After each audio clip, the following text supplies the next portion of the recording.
What is up, guys? Welcome back to another episode of Honor Among Thieves with your host, Nelson Rodriguez Jr. As always, thank you for tuning in. Today, I have a very, very, very special guest. Someone I've been looking forward to interviewing for months, ever since we booked this podcast. You might know him as one of the original Cocaine Cowboys. I would say that I actually would say the original who started the cocaine trade in the 70s in the United States.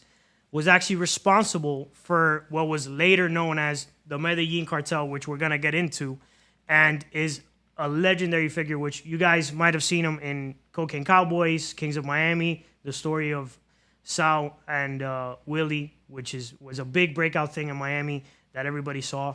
I'm really excited to get into a lot of different things that we haven't spoke about publicly, and to be able to bring a different perspective on this gentleman today. Make sure you do stick around. It's a very, very exclusive episode. Check it out. So say goodnight to the bad guy. You looking at the bad guy. This the last time that you ever see a bad guy like me. You don't have the guts to be who you wanna be.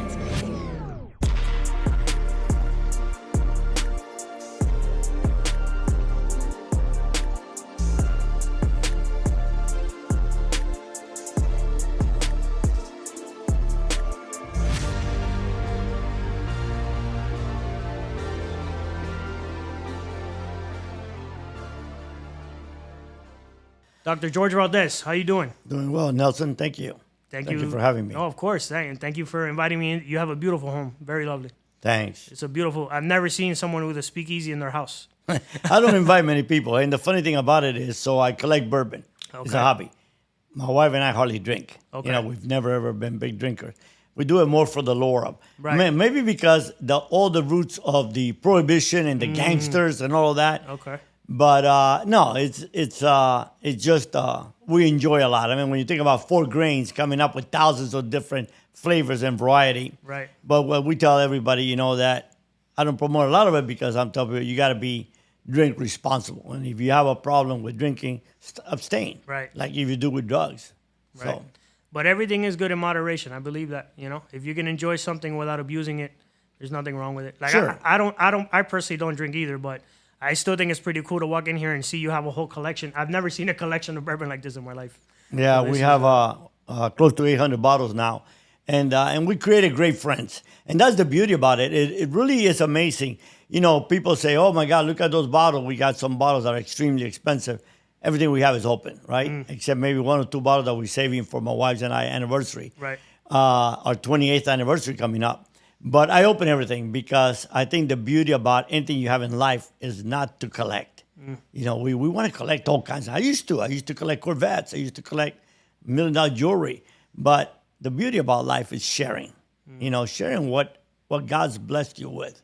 You know, what you enjoy. And the people that I have found in that bourbon community that collect bourbon or, you know, enjoy it, are really good people, man. They're not, you know, we think sometimes of the alcoholics and it's sad, but it's just people that really enjoy life and enjoy sharing something.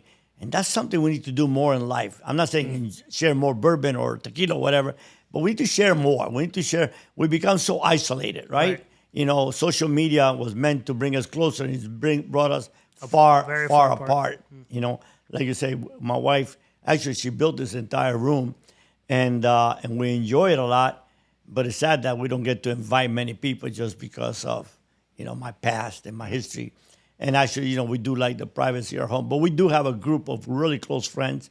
We get together, and everybody brings a different bottle, and we talk about it, and we talk about the making of it. So it's really a really nice journey. I love that. Yeah.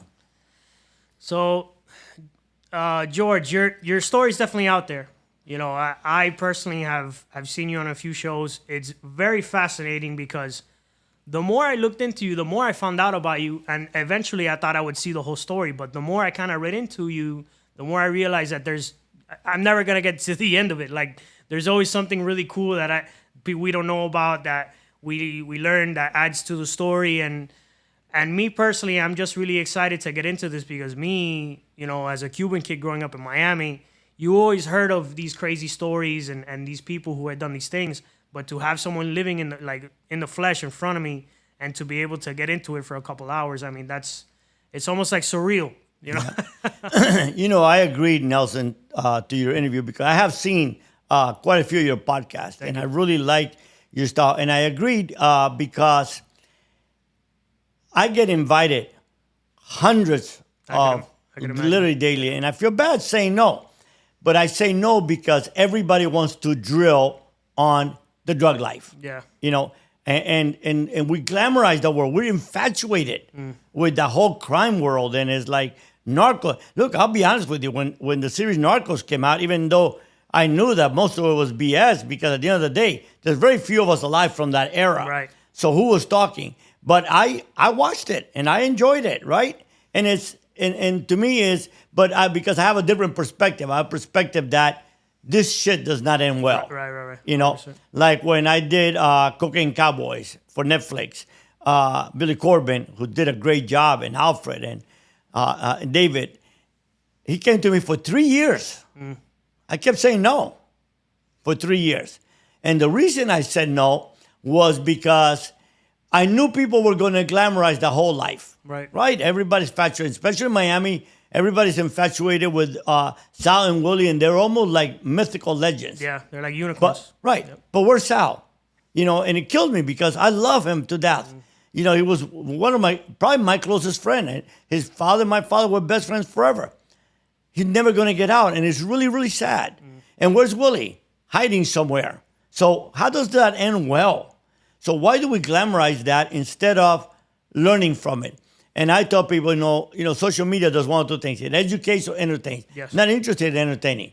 I wrote my book, Coming Clean, 1998. And it was a bestseller, and I got hit immediately. I was offered, and at that time, I'm telling you, I had no money. I was finishing my PhD. I was a student. I was teaching part-time so that I could get enough money to eat at the school cafeteria. And my wife and I were living off student loans because we were both on scholarship. And I got offered $1 million. And man, that's a lot of money. Especially coming out of prison. Especially coming out of prison dead broke, right? I know. And I said no. I know how that feels. I mean, the first person to approach me was Chuck Norris, And I love Chuck Norris. And he wanted to be the karate instructor, led me to the Lord. And then in different studios. And I kept saying no. And I have said no for 28 years. Why? Because of that. The story of Pablo Escobar, Chapo, Sal and Willy, and any of them big drug lords, right? It's the same, identical. Poor kid, drops out of school, joins a life of crime, becomes very wealthy, lives an extravagant lifestyle, then kills people, most of them, or all of them, or maybe who God knows, and they either die or go to jail forever. What is to glamorize about that? I mean, while in that lifestyle we were all having so much fun, you know who was suffering? Our parents, especially the Cubans. And that's why, to me, the documentary that's going to come out this year, Shadow of the Wolf, I'm making, is very, very important because I am fed up with people thinking that every freaking Cuban is a drug dealer, a gangster, bolita, gambler, or a landscape people. We Hispanics are not that. Yeah, some of us made that mistake, and we own it. But we, especially Sal, Willy, myself, we come from good parents that came to this country and worked extremely hard to give us a better life. Sal and Willy dropped out of high school. My parents, I went on to college. And I spent 10 years in prison, and guess who spent those? And you know what? Those 10 years, Nelson, my first 5, I had a blast, man. I mean, I did. I had a lot of money, immense respect. I had the highest sentence in the Bureau of Prisons at that time, 1979. Everyone knew who I was. And I even had a relationship with a female prison employee for 2.5 years. I was having sex every day. So I had a blast. But you know who didn't have a blast? My mom and dad and my brother, who drove every weekend to see me, and whose life I robbed. Any of us that break the law, don't glorify us. We're nothing but selfish bastards. that don't give a shit about our kids, our parents, or nobody. I couldn't agree more. For what? For what? For an extra $1? Yep. At the end, tell me who's enjoying it. Who's enjoying it? Nobody at the end of the day. No. Really. And then, my mom and dad died, and I look back and, man, 10 years of their life stolen. And it's nothing to glamorize. So therefore, my story is not that story of those drug lords. Yes, I was a very poor kid. Yes, I came to America, dead broke, but I didn't drop out of school. I went on to college. I earned master's, PhD. Yes, I lived an unbelievable life. But by God's grace, I had the strength one day to say, this is not who I am. And to change my life, even though I served 10 years in prison, torture in a Panama jail to the point of death. And change my life and say, you know what? The story I'm going to tell people is one simple story. Shadow the Wolf is this story. Yes, you can screw your life up big time. But you know what? There's faith. There is a God who forgives. There is redemption. And our story does not have to end the way it began. And we can make a difference in the world. Like I get daily emails. I share many with you, of people. I just got one today from a gentleman in England, 7 months in prison, only tried to kill himself. He says, then he saw my podcast that I was on Johnny Mitchell, and he said, it turned my life around. And my books, 170,000 books to 980 prisons so far. That's out of my margin and money. Now, we don't take donations. We don't ask for donations because I realized in life I couldn't find meaning to my life. See, we never even think about this. I mean, as your listeners are listening to this, I asked them, have you ever thought, what is your purpose in life? I mean, what do you live for? What were you created by an amazing creator that made you so different that no two other human beings have your same, fingerprints? What is your purpose in life? The sad part is that most people's purpose in life is to buy into this pseudo-American dream that doesn't exist. That American dream that, hey, the more cars I have, the happier I'm going to be. The more women I have, the happier I'm going to be. It don't matter if I cheat on my wife. It don't matter if I cheat on my children. The more and more and more and more, it's bullshit. Sad is most people will never reach that. I reached it and realized it just wasn't there. And really in deep down inside, I wanted to die. And it wasn't until the government, I got arrested the second time, and they took everything I had, over $66 million, went back to prison, and I started to begin to find meaning and joy in my life. People say, how? Because I took the focus off of me, and I put it on others. And instead of looking at what I did not have, I looked at what I had. And that's the most important life. We have health. That's a gift, man. I was in prison with a guy, young guy, good-looking guy, said, I'd give half of my life away if I could just go to the bathroom like you. Because he had a bag, and he had to poop in that bag. Wow. And think about it. We don't think about what a gift it is to just be able to go to the bathroom. 100%. So. What a gift it is to walk, to be able to use my two hands, sure. Have vision, be able to hear, Those are things that, like when I went to prison, I actually I did time with a blind Puerto Rican politician. And I thought to myself, wow, and he was a very positive guy, always telling jokes. And I was like, man, this guy's blind and he's in prison and he's joking and he's laughing. Can you imagine being in his situation? You have no money, you got thrown in prison, you got you're blind, you can't even see where you're going, where they're putting you, and you still find a way to joke and laugh. There's always something to be grateful for. We take for granted so many things in life that it's ridiculous. But let's segue into the beginning of your story, and then we'll go from there. So, George, you were born in Cuba, right? Yes. Pre-Cuban Revolution. Yes, I was born in 1956, 3 years before the revolution. Do you remember anything at all from Cuba? No, it's really sad because I didn't even know we were coming to the United States.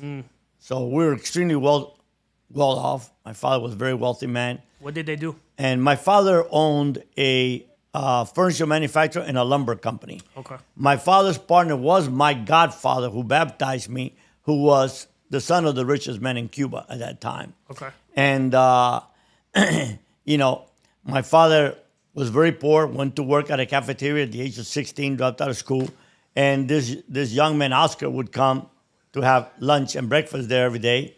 And my father became good friends with him. And eventually he's like, hey, my father says that if I don't work, I'm not going to get that new Jaguar every year. Right. So let's start a company. And my father became very wealthy. My mom was a very religious woman. Very, very strong Catholic. In Cuba, she'd go to Mass daily. And so I was born into a very well-to-do, tremendous principle, very, very, high morals, very religious. And so as I'm going to school, let's say from 6 to 10, we would go to school, and that's when, at that time, already Fidel had taken over in 1960. But by the time I'm going to school, at the age of 6, so this is 1962, they start teaching you about the pioneers, like the Boy Scouts. But it was really a way to indoctrinate you into the communist mindset. Pionero por el comunismo, cerebro como Che, and all Exactly. that stuff. Yeah. So, I'm just a kid in school. So, you listen to teachers, and they tell me that, and what do you do when you come home? You come home and tell what went on in school, right? And my mom would like, oh, that's bullshit. There's no communism. It's a joke. God does exist. God is the most important thing in your life. Where communism is, there is no God. God is only for the weak people that need to find, like the Communist Manifesto, right. Das Kapital, written by Max Engel. And but who you gonna believe? Your mom. But you go back to school, and then you really 6, 7, 8, 9. You're not really thinking about creating that ideology in your mind. So eventually, it was October 11th, 1966. My mom wakes us up, and I didn't know where we were going. And she said, just get dressed. We couldn't pack anything. We couldn't leave Cuba with nothing. And she said, we're going to Miami. And her whole thing is we're going to be with God. We're going to be able to worship God freely. And so I'm in a daze. We're going to the airport. It hasn't settled in. And then at the airport, they tell her she can't leave. And that was very traumatic because my father, who never wanted to come because he thought Fidel was really not going to hurt him or his business. And he's like, well, if you're not going, I'm not going. And my mom came to me and grabbed my brother's hand and my sister and said, George, take him to America. I will see you one day. And think about a 10-year-old kid who's the center of my home is my mom. My father in Cuba. By the time I was 10, I don't think I ever spoke to my father 5 times. Wow. He was very, very, high society. So he would come home and we'd sit down to eat. And when he picked up the fork, we could eat. And when he put it down, we finished. And then if I needed to see my dad, I had to ask my mom for an appointment with my dad. So then we came to America and we became extremely close, thank God. And so as I'm walking to the airplane, then he comes with us. And it took me a long time to really understood my father. Think about it, he's 40 years old, doesn't speak English, my mom did. And he's coming to America to clean toilets at J. Byron's, which is the equivalent of J.C. Penney's, right? For 85 cents an hour with 3 little kids, 10, 9, and 6. Very, very traumatic. But I remember 11 of us were sleeping. So we did what typical Cuban family did, right? Everybody would come to a family and you stay there for 3 months. Don't pay no rent or nothing. Save all that money until you could rent your own place and then you take another family in. And that's how we built Miami. We're a very close, tight community. And that's what doesn't get told about the sacrifice of our parents. But when we glorify Sal and Willy or anybody like that, and we don't talk about the pain of Sal's parent who came and worked at a bakery from 4 o'clock in the morning. So hard to give him the best life possible. And then we just throw that away and his dad dies without him being able to come to the funeral. And it breaks my heart. And so when 11 of us are in this 1-bedroom apartment and we're writing down what time we're going to take a piss because everyone has to go to work and school, that's crazy. I create a mindset. That day, I never forget, not exactly that day, maybe the first week, But I'm like, this is all bullshit. There is no God. You know, if we come into America to be with God and we're living a mansion and we're coming to sleep in the floor in an inflatable pool mattress or what raft, God's going to be who I make him out to be. And then, like the second day, my cousin comes in with this gorgeous, never forget, gorgeous candy apple red GTO white interior convertible. And I looked at that car, Nelson, and I said, the day I have that car, I'm going to be somebody. I'm going to be somebody. But, you know, I still live with those high principles that my father taught me.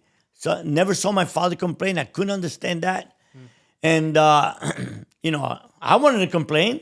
I mean, because all we had in the morning would be 2 raw eggs with some powdered milk that they mix. And then we didn't even have lunch. You know, we'd have a dinner. We'd have rice and black beans one day, red beans the next day, white beans the next day, and back to black beans. And that's what we did with some vegetables. You couldn't afford meat. No, we couldn't afford meat. On Saturday night, my dad would buy one little bitty cheap steak and divide it among us 4. And that was the treat of the week. Real definition of dirt poor, for real. Yeah, I mean, let's talk about dirt poor. So a friend of mine brings a sandwich. He's Cuban also. And to me, that's like a Wagyu filet mignon, right? It's like, man, how'd you get a sandwich? Finally, I asked him. And I said, hey, how do you get a sandwich? He's like, well, my parents get food stamps. I'm like, what is that? He said, well, you get these little coupons and you go to the grocery store and they give you groceries. Man, I thought I discovered America. I'm like, I was so excited to get home. And I got home, and when my dad got home, and I'm like, hey, Dad, you know, I've been telling you about my friend, he takes a sandwich, right. You know? And my dad just nods his head. I said, Dad, my friend said that his family gets food stamps. Do you know about food stamps, Dad? He's like, yes. I said, Dad, why don't we get food stamps? He looked at me and said, son, that's for poor people. I'm like, holy shit, we're not even poor yet? You mean we got to work our way to poverty? I said, Dad, we're not poor? He's like, no, son, we just don't have any money. He pointed his finger on my chest and said, get up early and help feed your family, and walked off. He said, son, those that take money from the government are poor and they will remain poor. You get up early, you work, help feed your family. I've been getting up at 5:30 my entire life. Even when I was in prison, inmates said, oh, sleep 12 hours, you sleep half of your sentence. No, I just waste half of my life. So I'm going to get up early and I'm going to become better and I study and do something with my life, you know. In life, we're either growing or dying. One of the two. There's nothing in the middle. Yeah. Times have changed, though. There's a lot of Cubans that come nowadays that have a very different mentality, to say the least. But we'll get to that later. So I want to pause for a second because it's interesting that you kind of had a basic understanding, or at least your perception of what God was. Walk me through that for a second. As a 10, what was God like? What was your concept of that? Well, you know, as a 10-year-old, my concept of God is my mom telling me and going to church literally almost every day that God was everything. And of course, in Cuba, it was very easy to see God, right? Because we had cars, we had color television in a house that the whole neighborhood didn't have TV. So we had all this wealth. So yeah, God was blessing us. Of course, God is there. Come to America, God must have stayed in Cuba. But my rationale was that all that went in my mind that the communists were teaching me is what kicked in. There is no God. So, and you can tell there's no God because you left God in Cuba to come to really be with God, because apparently there was no God in Cuba, and here it is. So, and as a 10-year-old, you look for reason. Like we do look, a lot of people, you talk to people. First of all, I said, there's no atheists in trench holes. Let someone be down in Kansas City. How many for real will not accept prayer, will not say, let people pray for that God healed them? Right. But, you know, when you're in that mindset, we're always looking for a reason to say there's no God, right? Like, why are babies born in crack houses and good parents cannot have children? Right. Or why do we have to bury a child, the most painful thing a parent can ever go to? Or why bad things happen to good people? We can find all those reasons, right? Because God is a mystery, right? God is a mystery. And sometimes we just don't understand the mystery, so we got to live by faith, and faith is the evidence of things not seen and the hope of what we really going to achieve one day. And at the end of the day, it's real simple. Like I used to tell my Muslim brothers in prison. So we're gamblers. And here's the deal. So I'm gambling that Jesus Christ is real. It's my way to heaven. You're gambling that there is no Jesus Christ. He was just another man, another prophet, and Muhammad is your God. So if I'm wrong, I lose nothing, man. If I'm wrong, all I lose is I was a good guy. I helped everybody I could. I was kind. I didn't cheat. I didn't kill. I didn't rob my friend, my neighbor. But if you're wrong, it's a hell of a gamble. So that's the best way I explain God, Okay. All right. So back to coming to America. Your dad's working as a janitor. You're super poor. You can't afford steak. Walk me through a little bit. At that point, you're 10. You're going to like middle school, right? Yeah. More or less? Silver Bluff. Okay. Yeah. All right. 3 years later. You're living in Little Havana? Little Havana. Okay. We couldn't make it. My mom finally came 7-8 months later, and we just could not make it. My mom was working in the tomato fields, picking tomatoes because she wanted to be home when we woke up and when we went to bed.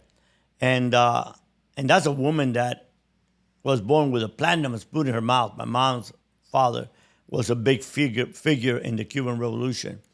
So my mom worked extremely hard, but she took control quickly. And she's like, look, we can't make it in Miami. So we had cousins in New Jersey, Union City, and we moved because there they could work at a factory, make 3 times what they were making in Miami. Right. And that's what we did. We moved to Union City. So we went from the beauty of Miami, even though we're Little Havana, to living in the ghetto in Jersey City. The freezing cold. Oh my God. I thought I was going to die when I got there. But I went to Catholic high school, Hudson Catholic, and in 3 years, my parents saved enough to buy a little house in Miami. And in 3 years, we moved back, and I had enough credits in 3 years in New Jersey to graduate from high school in Miami. All I needed to do was take English because Florida required 4 years of English. And so I started working for the Federal Reserve Bank. And a friend of my father who used to work with him at Jackson Byron now was a lieutenant in the Federal Reserve Bank. Wow. And he gave me the first job, and I was 17 years old. Youngest employee ever in the history of the Federal Reserve Bank. And they hired me, and I grew. There was no doubt in my interview in Shadow the Wolf, that gentleman is interviewed, and they asked him, what would have happened had I stayed at the Federal Reserve Bank? He said, you would have made it. I had no doubt you would have made it. I could have become bank president without no problem because, I climbed really quick, and I learned a lot. And it was just, it was a great, great thing. I worked full-time at the Federal Reserve Bank and went to University of Miami full-time at night. I had no life for years, no life. But because I was focused. My whole mission, and this is something that, I don't know if I've shared this with you, but I just discovered it recently. And man, almost 50 years ago. So my mission was simple. I'm going to work really, really hard. I didn't drink alcohol. I didn't smoke. I didn't party. I didn't even have sex. Didn't even have. I was so poor I couldn't find a girlfriend or even take her anywhere. I had this girlfriend for 3 years, but our life was very monotonous. I would spend 2 hours on Friday, 2 hours on Saturday, 3 hours for lunch on Sunday, and that was it. Talk about a That's all we straight edge could do. lifestyle. That's crazy. Yeah. I'd be at the bank at 7 o'clock. I worked till 3 o'clock, 3:30. I'd get out. I'd drive to my house. My mom would have food ready for me at 4:15. My first class at the University of Miami was 5:15 till 10 o'clock. I'd come home. I'd study till 2. Get up the next day at 5:30, 6 o'clock. Wow. Nonstop. 365 days a year. So, around the clock. So I didn't go to parties. I didn't do anything. I was a nerd. I really was. But I was focused because I'm going to graduate from Miami young. I'm going to save enough money. I'm going to go to law school. And then by the age of 30, I'm going to become a millionaire. And that was the most important for me. And what I realized recently, really interesting, it was this. I think a lot. I do my meditations every morning, and I'm constantly thinking back about my life on how I can gather principles that I can teach people so they don't make the mistakes I made. And what came to me was this: why was it that I never crossed that line that I had? I mean, I had a very, very, hardcore line that I was not going to cross. So therefore, like in high school, the big thing in the early 70s, 60s was uppers. A lot of all the ball players in high school, they were taking it. Right. I refused to take a pill. I'm not going to take any drugs. Then come to Miami was the pot era, right? I didn't smoke. I wouldn't go to parties with friends, even co-workers, because everybody was smoking pot at parties back then. I can't. I'm a federal employee. I'm not going to break that. So why would I not cross that line? And then at 21, I crossed that line so much that I didn't cross it. I leapfrogged over it. Yeah, I would say and so. joined that life of crime. Why? I've been asking that question forever and ever, because I could have made it the right way, as I have done now at the prison. And what I discovered was this. And the reason I discovered was I'm looking back to pictures. As I was looking to send you a picture, I see this picture, us coming to Miami, and this white old people with billboards. Miami is not Cuba. We speak English. Go back. Pigs. All of that. I couldn't understand that because I'm 10. Why? Why those people hate me when they don't even know me? Right. And but I realized one day, and throughout many years of my life, I was never going to be accepted as an American. Even my children now, with the last name Valdes, born here in America, they're looked upon as foreigners. And it's something sad because we are all immigrants. Unless you're an Indian, Native American, you're an immigrant. I don't care how much of American white you want to be or any ethnic race, you're an immigrant, just like every other immigrant there is. So I was never going to be accepted as an American. I will always be another. But you know what I was going to do? I was going to make you fear me and respect me.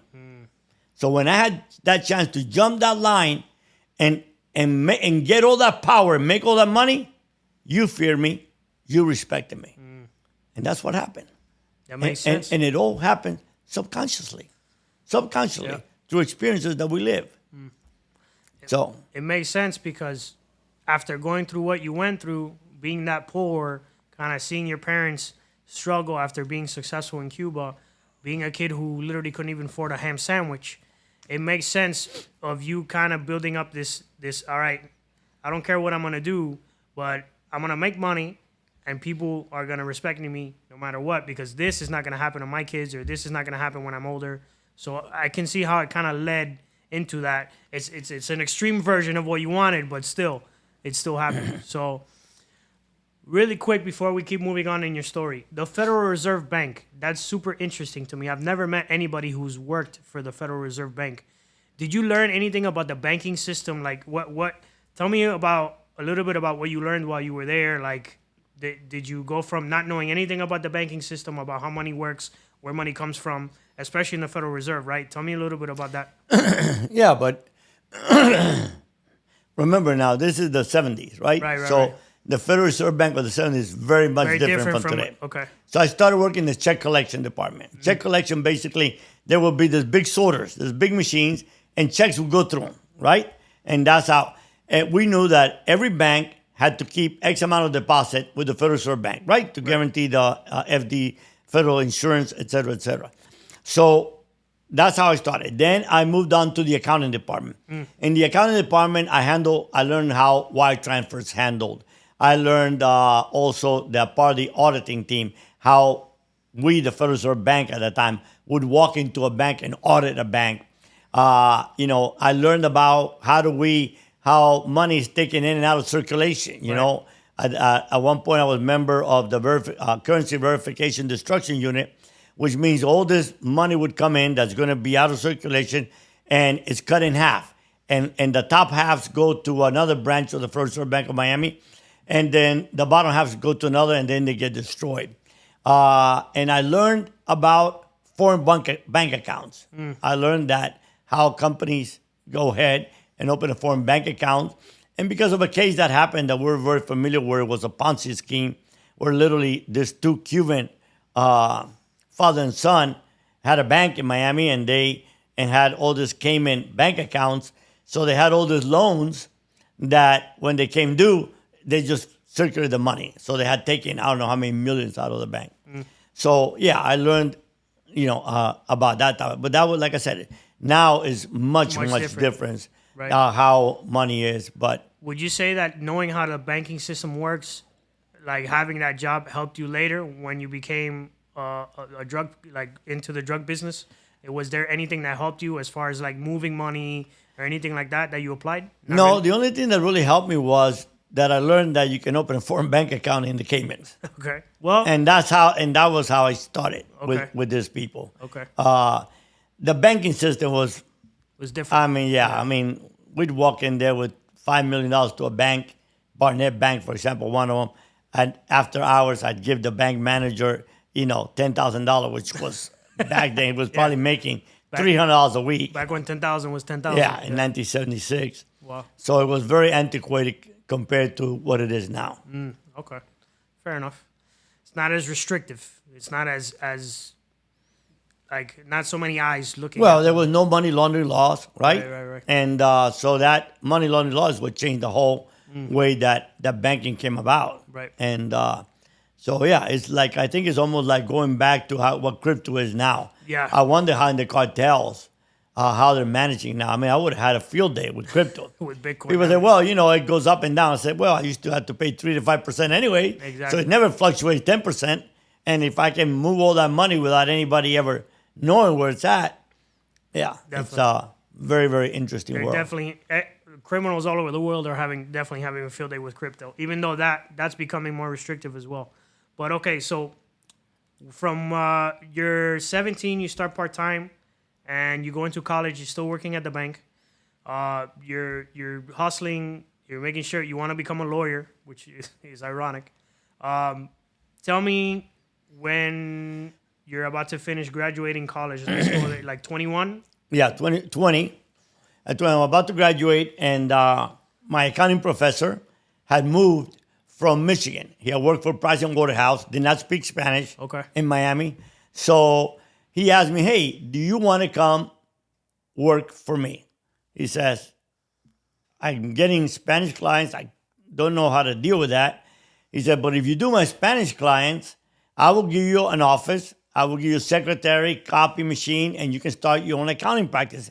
And we Cubans have that entrepreneur instinct, right? We want to be on our own. And I had a mother that said, hey, son, you're never going to be nobody working for somebody. Right. And my father was the opposite. My father, and now looking back to what the pain my dad must have gone through in his whole transition, he was more of stability, right?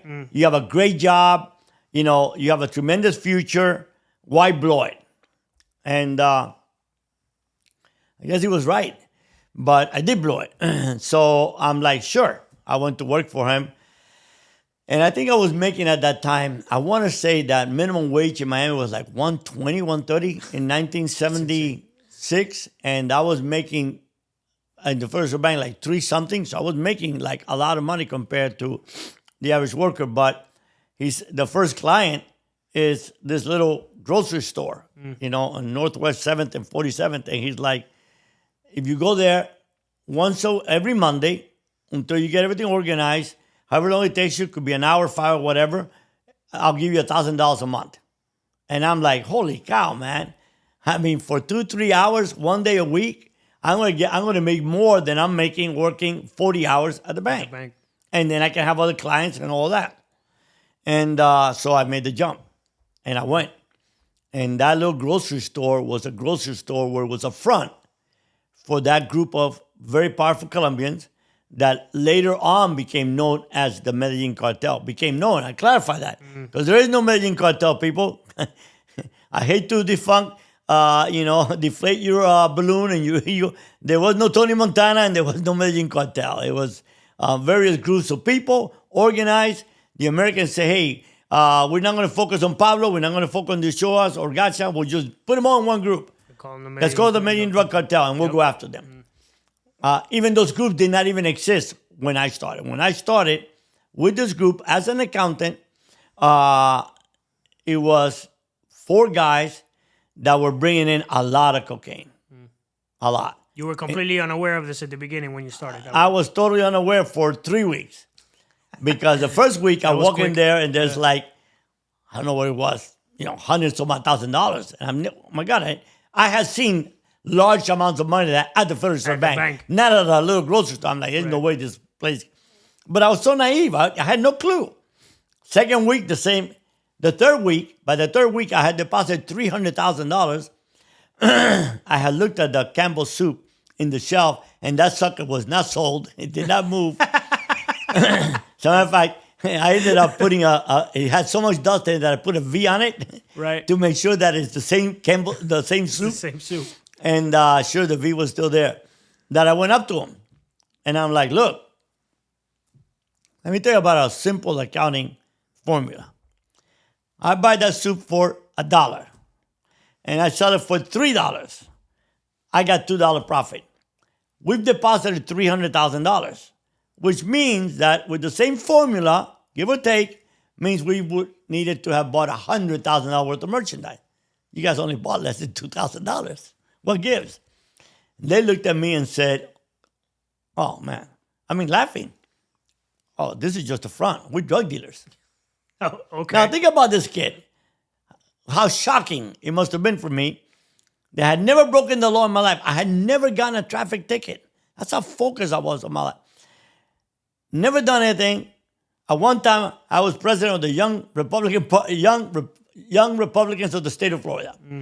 And all of a sudden, to come to find out, I'm working for drug dealers. And then they said, hey, you worked for the government before, right? I said, yes. I said, do you know how to open 4 bank accounts? I said, yes. And they're like, how much? And I knew it was $750 roughly. I said, $10,000. And they're like, okay, we need 3 of them. Right there, I did not cross the line. I leapfrogged the line. And that's how morality works, right? Because we justify all our actions. Right. We have a reason for everything we do in life. Immediately I said to myself, as long as I don't break the law, there's no money laundering law, I'm an accountant. Right. I was trained to count money, to manage bank accounts. So as long as I don't break the law, I don't care what they do. And that was the slippery slope. And that's what happened when you jump that line. It's like I tell people, nobody starts drinking a gallon of vodka a day. Nobody shoots an ounce of heroin their first shot. Nobody goes crazy cheating on their wife. The first time I cheated on my first wife, it bothered me for about a couple of days, 3-4 days. Second time, a little less. Third time, I was on automatic. It didn't bother me. Because that's how we do. We become desensitized. What we don't realize is that once we jump that line, there's no jumping back. And we're just too far gone.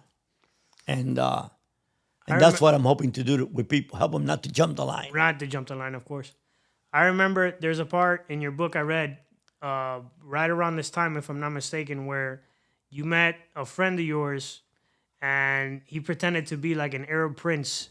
And you guys would travel around like scamming people out of money and stuff. It was actually kind of funny. But I remember you saying something in the book where you said you didn't believe in morality. You survived or you didn't, and you did what it took to survive. Yeah, and that was actually before I left the Federal Reserve Bank. That was before you left. Okay. So my brother in the Dominican, my brother was in the import-export business. And he met this guy in the Dominican Republic, and I became friends with the guy too. His name was Ike Banks, and literally this guy looked like the oil minister of Saudi Arabia, Sheikh Yamani, identical. And he was actually Jamaican. But I went on a couple of trips, but again, I didn't even know that this guy was really scamming people. So what would he do? It was at that time when everybody wanted to deal with Arabs, right? So he would say, okay, literally, I met President Marcos. I met unbelievable wealthy families with this guy. And he would go and say, okay, you guys are going to do this development here, right? And how much you need? Well, we need $50 million. That's a lot of money back then. And then he would say, okay, I'm going to let you borrow $100 million. I'm going to take the 50 million, give it to you, and the other 50 I'm going to put it on a CD, and that's going to gain so much interest that it's going to pay for your original loan while your development grows.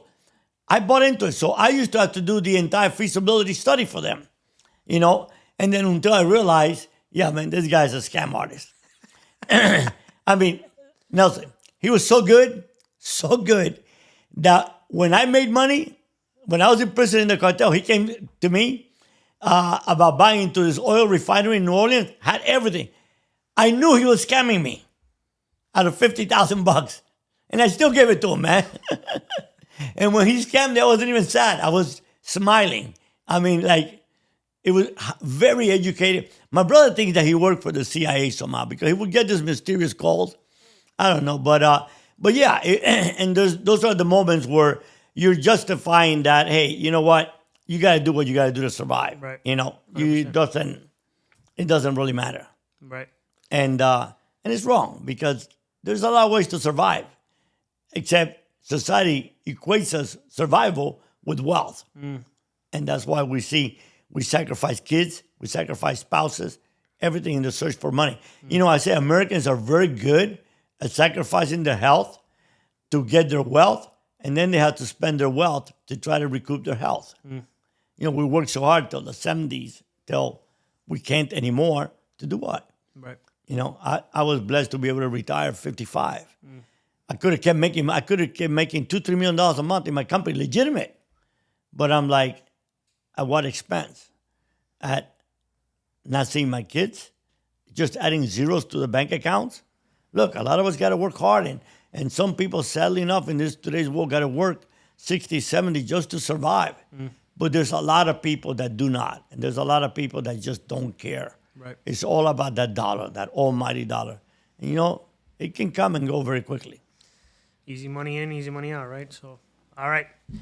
So back to where we were. So you said 47th, is that 47th Avenue and 7th Street? Yeah, Northwest 7th Street. I grew up around there. Yeah. That's crazy. I grew up off of 47th Avenue and Flagler Street. Yeah. I know exactly. La Puerta del Sol. Yeah. I know where it is. Obviously, it's not the same owners probably, but I know that. It's closed down now. Yeah. But it's still there. There's like a grocery store there. Anyway, so when you told them $10,000, did you expect them to be like, okay, here's 10 grand? No, I expected them to say, oh, that's too much money. And leave me alone. I mean, I didn't want nothing to do with anything that could seem shady. So I'm still trying to walk that line, right? You gave them that price just so they could leave you alone. It wasn't so they turn around and they say, all right, we need 3. And they give you $30,000? Yeah. Went to Grand Cayman, opened the first foreign bank accounts. And then from there, I started meeting different people and different ministers of finance in different parts in, Grand Cayman and Tortola. Actually, with that Arab, I ended up meeting the minister of finance in Tortola, Cyril Rodney, and then, Liechtenstein, Switzerland. So that's amazing.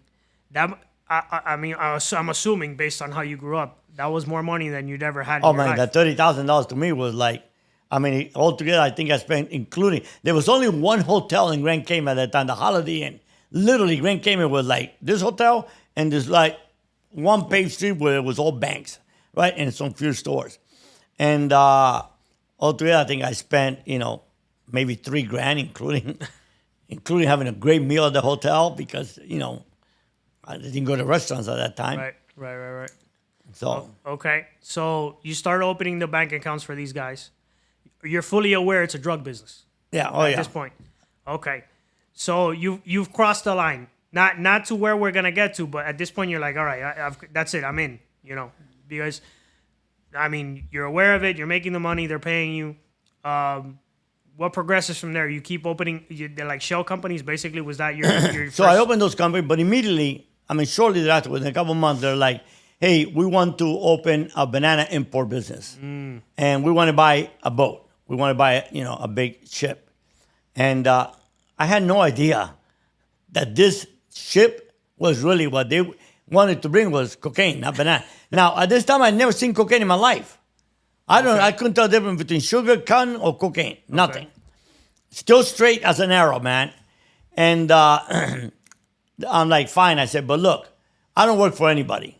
So here's the deal. It was 4 of them. I'll be equal partner. You put up my money, and out of my profits, I'll pay back my capital investment. And we did. We opened up. I created the entire company.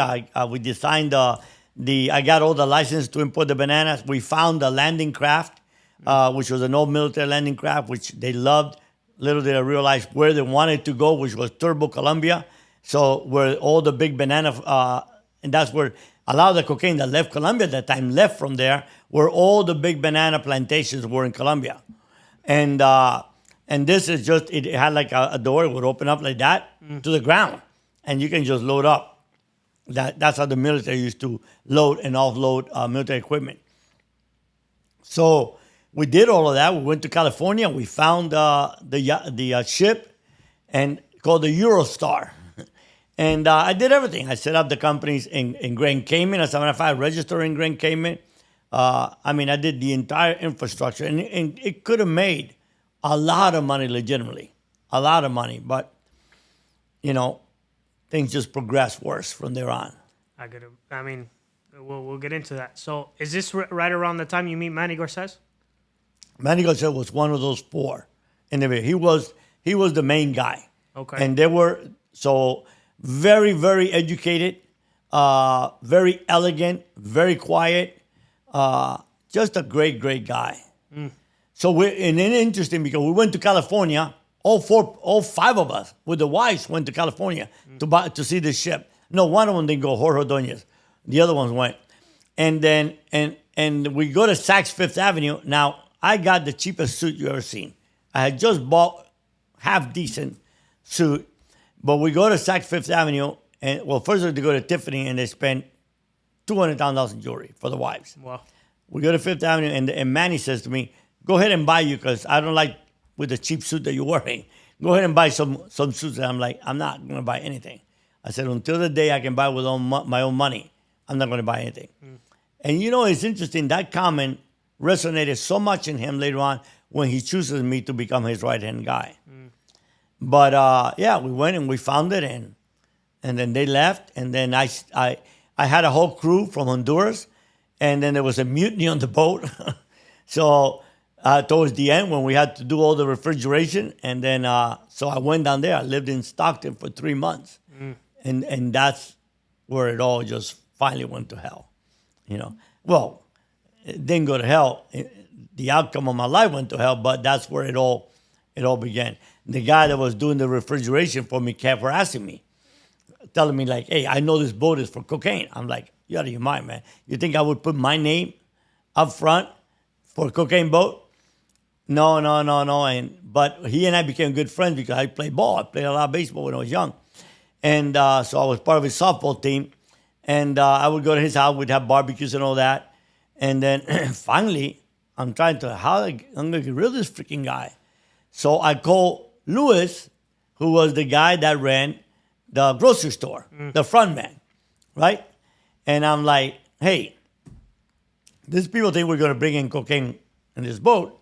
I'm telling them that's not right, but they keep asking me if I can get some coke.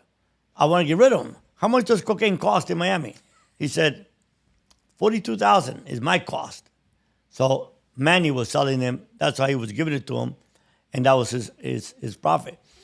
And I'm like, all right. So finally, I go back to the guy, and when he tells me again the same thing, because he brought up I said, "Look, man, I'm tired of you asking me, so I trust you now, and I'm going to come clean. Here's the deal. We're drug dealers, man, but we only handle the best." And he says, "How much?" I say, $70,000 a kilo. Just like when I told him 10,000, get him off my back. Right. Freaking guy says to me, "Can you give me 10?" So I called Louis, still not thinking I want to get involved or anything like that. I called Louis, and I'm like, I told this guy 70 to get rid of him, and he told me he wants 10 kilos. He says, "Shit, I'll drive the 10 kilos up there." And he did. And, I ended up making half of that profit, which was enormous, We're making $28,000 a kilo, $280. I made $140,000.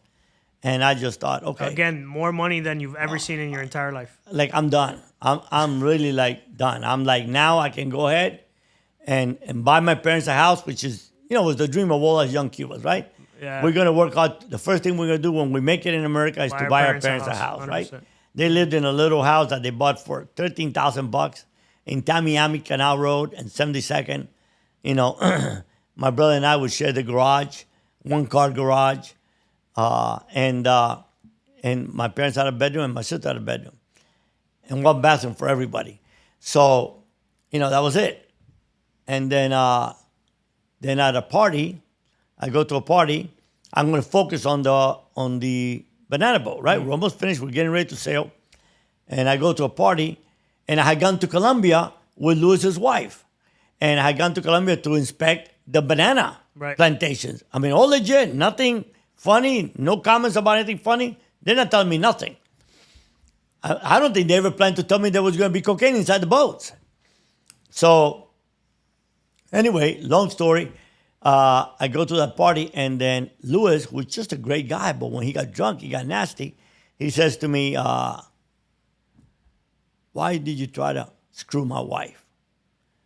And you know how us Cubans were, man. Family's sacred. 100%. I mean, if you could be my best friend and you say, meet me in my house at 5, and I go there and you were not there, I would not go inside the house. Just out of respect. 100%. And I'm like, I would never touch your wife. I respect your wife. And he started getting loud. He pulled the gun. And anyway, it became a disaster. I said, you know what? I'm done. I don't want nothing to do with the freaking banana business, with all you people. All you people are nothing but freaking corrupt. And I was just going to go back to my accounting practice. That's it. I had enough cash to really build my accounting practice. I have built a beautiful office on Tamiami Executive Tower on 72nd by the airport exit. And that's it. That's what I'm going to do. I'm going to do construction. I mean, I had all kinds of idea of businesses that I could expand. And I left. And then like 3 weeks later, I get a call. Manny, God says he was back in Miami. He says, meet me. And we go to Fontainebleau. He had an apartment in Fontainebleau at that time. And he's like, tell me what happened. So I tell him the whole story. And I'm like, look, I didn't want to get involved in this thing, and this is the deal. So this is 1977. This is the beginning of the ending of 76, beginning of 77. So I'm just turning 21 in February of 77.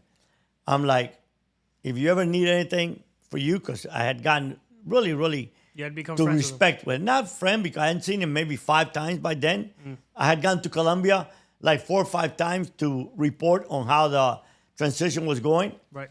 And he always treated me like tremendous respect and I mean, just a very kind person. Very different than a lot of human beings I ever met in my life. And maybe that's the fact that he's 96 now and still alive. Wow. And so I tell him the whole story, and I'm like, look, if you ever need anything, I said, I'm transferring all my stocks to Lewis. I don't want nothing to do with this freaking shipping company. I don't want to see him ever again. And he's like, no, we understand. He can be an asshole sometimes. And he's like, but tell me about your clients in California. I said, I don't have any clients in California. I said, it's a one-time deal. I told them about it. They took it. He says, do they want more? He said, yeah, they want a lot more. And he's like, all right, you're going to work for me. I'm like, what? He said, you're going to work for me. You're going to be my right-hand man. You're going to be in charge of all my operations. I'm like, Manny, what are you talking about? He says, don't worry about it. You're going to handle everything that I do. And I'm like, I was like in a daze. What the hell does that mean? If he's talking about all his cocaine operation, I can't tell the difference between freaking, this was a one-time deal. I didn't even see the coke, And, but anyway, it led, and I'm like, look, I don't know what you're talking about. I'm willing to handle all your money. He said, no, you're going to handle everything for me. And don't worry, you'll figure it out. They asked him in my documentary, what did he see in this 21-year-old kid that he was willing to risk a lot of power and a lot of money? Risk everything, really. And he's like, I saw someone that had tremendous principles, someone that's very, very dedicated, very honest, and very, very clean. And I knew I could build him to become my right-hand man. And within 6 months, I was handling 400 or 500 kilos, 300 maybe at the beginning. And by the end of my 21 years, by the end of 77, we're doing 600 kilos a month.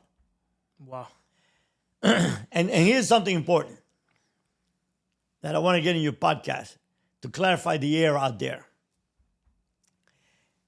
Everybody claims that they were bringing in 85% of all the cocaine that came to America. Literally everybody says that. That's in every drug movie, every TV show. Everybody says, yeah, most of the cocaine was, I've heard, it was Silent Willy, George Young and Blow with Johnny Depp. They all say that's literally the number, 85%. That's the number.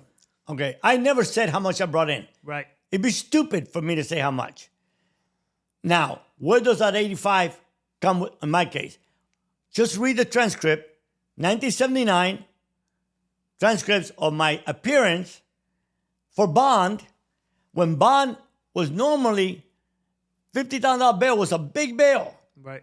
So I'm kidnapped by Interpol, brought to Miami, 1979. I'm 23 years old, go in front of a judge, and the prosecutor is asking for $7 million bail for a kid who didn't have a traffic ticket.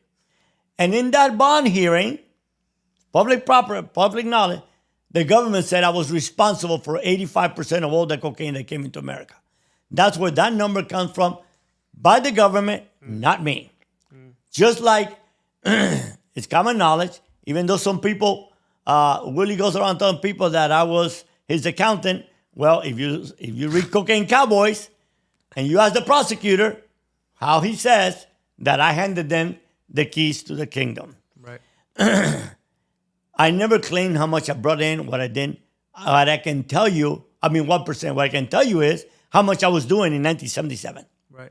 And there was nobody that I knew was bringing in that amount of 600 cocaine kilos a month. into the United States. Of course.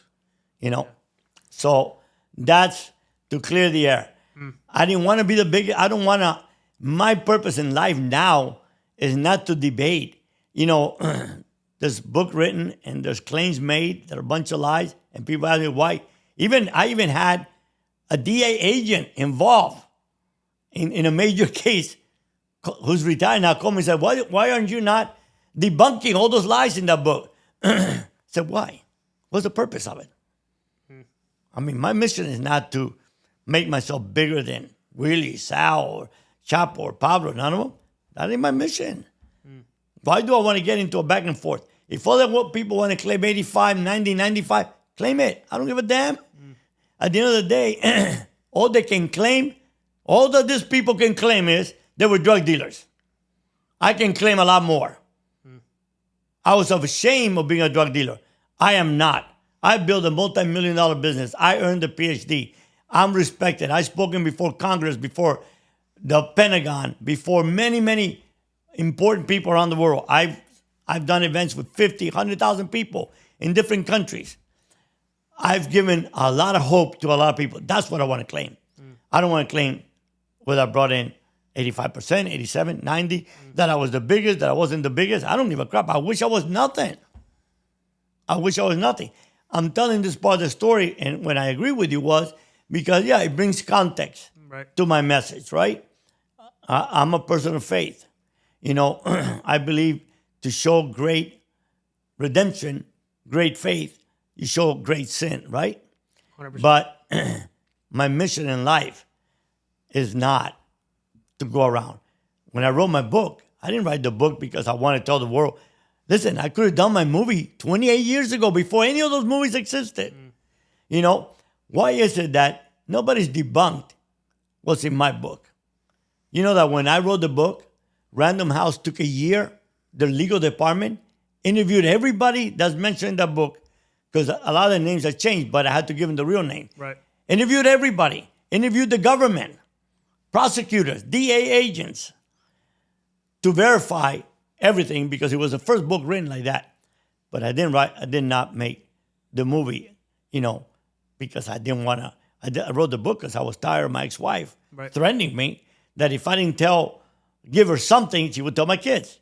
Or she would tell the school where I was teaching. There was no Google. I called Google the big snitch. Wasn't around then. So I was just basking in the fact that I was a college professor.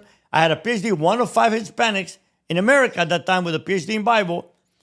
I was recruited by every major university. The Pew Foundation named me the Hispanic doctoral student 2 years in a row. And that's what I wanted to glory in. Right. You know, not who I was. Who I was doesn't mean shit. It's who I am. I don't want to tell my story so that people glory in who I was. I want to tell my story so they don't glory in who I was and they become who I am. Right. You know, walking out of prison dead broke, not $1.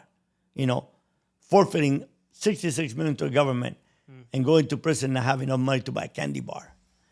And telling people, God forgives and God redeems, but you got to pay the price. And I had to pay a enormous price for it. Everything comes with But- sacrifice, of course. But there's hope. Definitely. And that's what people die of, lack of hope. Definitely. We're not focused on all the kids that are committing suicide. Why? You know what's funny? When I was doing youth rallies, 90% of the kids that committed suicide came out of inner cities, out of the rich neighborhoods, of upper middle class. You never saw an inner city kid committing suicide. Wow. The kids that had all the reason to take their lives wanted to live. And the ones that had all the reasons to live wanted to die. Think about that. It's crazy. I did the memorial of Columbine Wow. 1 year after the death of Columbine. I've been on Focus on the Family. I've been on every major Christian program. I did a major event with Prime Minister Margaret Thatcher. Everyone knows her? Wow. I was the keynote speaker of that event in Washington. That's the hope I want to give to people. That if Jorge Valdes changed, they can change too. change. And if Jorge Valdes became who I became, they can become too. I started my company when my, and maybe I'm jumping out and you're going to have to edit. Yeah, no. Well, let's bring it back before you get too far ahead. So, back a couple things. So, Manny makes you his right-hand man, right? At this point, let's give some context for people who don't know Manny Garces. Manny Garces, from what you've said, is really the first person in that started that in Colombia, that started the importing of cocaine to the United States, right? So Large amounts. this is pre-Pablo. This is pre-Ochoa. This is way before all of that, right? Tell me a little bit about how he operated in business, because I think it's very interesting how I read in your book and I've seen in your interviews how Manny was basically a handshake deal kind of businessman, very respectable, very honorable. And then the cocaine trade turns into this insane murder fest of not that maybe 10 years later, not even. So tell me a little bit about Manny and how he was able to do business like that in the cocaine trade. You know, maybe in your podcast you can put a little clip of the first DEA agent, undercover in my case, who was the first DEA agent to go after cocaine, because until they found out about me, they thought there was never a cocaine problem in America. Wow. Okay. The problem, they thought it was heroin and pot. Thomas Thompson. In it, he says, our first target were you and Manny. Pablo came many years later. Right. But you guys were bringing in enormous amounts of coke. So people, that ain't me claiming it. That's a DA agent who was the first agent on my case. So Manny was a very wealthy man. Manny owned a lot of companies. He had the largest coal mines in Colombia. He had the largest emerald mines. One of the largest construction companies. He built many hotels in Cartagena, many buildings in Medellin. He had an airline company. So he had a lot of business, but he was probably the most authentic, because we talk about Christians. My mother said, ¿Es cristiano o cretino? Is he a Christian or cretin or fake? Manny was probably the most real Catholic man of faith I ever met. Manny is a daily communicant till today, 96 years old. Pablo worked for him. All these people came from him. But Manny was always on a handshake, always of the belief that we can make $1 million any day we want. We can never bring a life back. Do you realize that Manny Garces, when all the violence was going on in Medellin, the guy still walked 10 miles every day without a bodyguard. Never, ever had a bodyguard. Wow. And no one tried to rob him, knowing that he was so wealthy and so powerful. Because even all the scum, all the gangsters knew that he helped them all become somebody. So he would help anybody. If we're bringing a load of 500 kilos and someone came up to me and says, Don Manuel, can you bring 10 kilos for me? He would say yes, even though I would get mad because I'm like, that's the son of a bitch that's going to get me killed. Right. Delivering to an amateur in Miami. But that's the kind of man that he was and still is today. And you'll hear a lot in The Shadow of the Wolf. And a lot of people don't know about him, you know, but you need to ask the government. That's who really knows who's anybody. Right. Don't read and believe what books and people tell you. 100%. Do your own research. 100%. Hey, use ChatGPT. He's out there. You know? That's the new big snitch now, ChatGPT. Yeah, big time. Another thing I wanted to ask you now, because we're getting into your career in the drug trade, is before we move on, Cocaine Cowboys. The term I always heard as a kid was marimbero. I never heard Cocaine Cowboys my entire life until Billy Corbin made Cocaine Cowboys. Right. That's where that term becomes popular. Right. Did that term really exist back then, or is that No. completely made up? Made up. Marimbero, you're right. Of course. The drug business in Miami is what? Is the Cubans from the Bay of Pigs. Of course. Right? Right. And here's another thing. Who taught them how to smuggle? The CIA. There you go. Right. Why? Because the Cubans, all these kids wanted to do was go back to Cuba and overthrow Fidel. Right. Right? And they were willing to risk everything. So the CIA would give them a boat. They go out on the boat. They confiscate the boat. They come back. They send them to train somewhere else, paint the boat another color, and give it to them again. Till someone figure out, hey, let's teach them how to smuggle. They'll make a lot of money, and they're going to forget about Cuba. It worked to a T. That guy was a genius. And not that they forgot about Cuba, but you saw a lot of, you hear about undercover, I don't know. I never got involved with that. I was too young. But marimbero were the first big pot smugglers. These people were not violent, man. You know, that's the whole thing that is sad because they equate every Cuban as a gangster. These people were all, they made a lot of money, but you never heard about a killing in the pot smuggling world. And then who were a lot of their associates? You know, they were just hippies, right? Right. You know, pilots from the Vietnam ships. So I knew a lot of them. I knew growing up, like you, that's what you hear. Right. So, yeah, Billy Corbin did a good job of creating the first. I mean, if you ask Billy Corbin, I've asked him. I said, what do you answer to people that ask you if everything on your first documentary is true? He says, simple. This is his answer. What do you think? So he's a movie maker and a storyteller and a great. And he knows a lot because he comes from, really, the first documentary, the first Cocaine Cowboy documentary they wanted to do was Kings of Miami. That makes sense. But they couldn't get nobody to cooperate to finish the story. They wanted because Billy used to go, Billy's best friend when they went to school and to practice was one of Sal's attorney. His father was. And he would you'd hear at that time, you were hearing, I mean, he was just a young kid hearing all those stories, you know, because Sal and Willy became mythical legend in Miami. Right, of course. Which is exactly what I avoided. I just tell people, listen. I mean, if you're a drug kingpin, I don't think you want attention. That's kind of like the downfall. We spoke about this off camera. That's the downfall of man. Like the ego and the need for attention and the need for recognition. When what you're doing for a living requires the opposite. You need to stay low key and stay out of the public eye and make sure no one knows who you are, and that's how you succeed. But you know, as we see, it's Just look at this. Video Canary. You've seen it in Cocaine Cowboys. Do your own research. I tell people, don't believe, man. Don't believe anything. Hey, believe what Trump says, fake news, right? Don't believe anything, right? Do your own research. Video Canary, first major drug bust in Miami, 1979. Okay? Hundreds of odd people arrested. Sal will include it. Just read and ask yourself what the indictment says as to what they were accused of. right. How much? Wasn't that much. It was just a bunch of people trying to sell, and they were all being recorded in someone's apartment or office in Coconut Grove Hotel. I was bringing in at least 600 kilos a month, sometimes more, since 1977. And my name didn't even show up. Why? Because you know what? Nobody knew, had no idea who I was. I ran my business. I went to my office and I ran a lot of legitimate businesses that we had. I was at my office every day at 8 o'clock in the morning, 7 o'clock sometimes. I left my office at 5. I wore a suit like this every day of my life, you know. And because to me, it was just another business, right. You know. And when I was in prison, see, I didn't stay in touch with Sal, especially Sal.